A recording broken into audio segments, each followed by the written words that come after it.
Welcome back. Well, I think it's fair to say we got a white Christmas.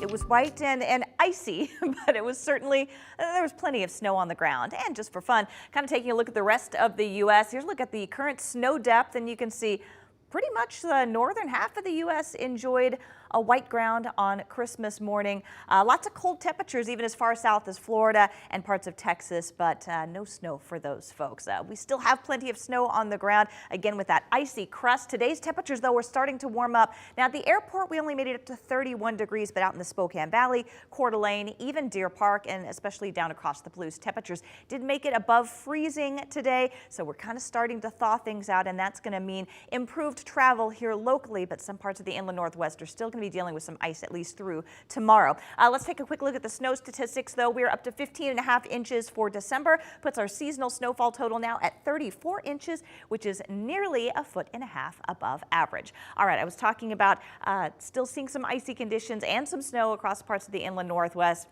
Things should be getting better at places like Snoqualmie Pass. They'll see a wintry mix tomorrow, but I think it's going to start trending towards rain, especially as we get into Monday night and Tuesday. So that means a little bit easier traveling over that mountain pass. Stevens Pass, though, of course, it's still closed. They're looking at a wintry mix tomorrow and the potential for additional heavy snow on Tuesday. So it's going to be tough over that part of Washington. Lookout Pass, though, as temperatures start to rise, snow levels rise, looking at rain over the next couple of days. Wintry mix at Sherman, and then light snow for Tuesday, so not quite as bad over those mountain passes. Right now we have 31 degrees at the Spokane Airport, cloudy skies.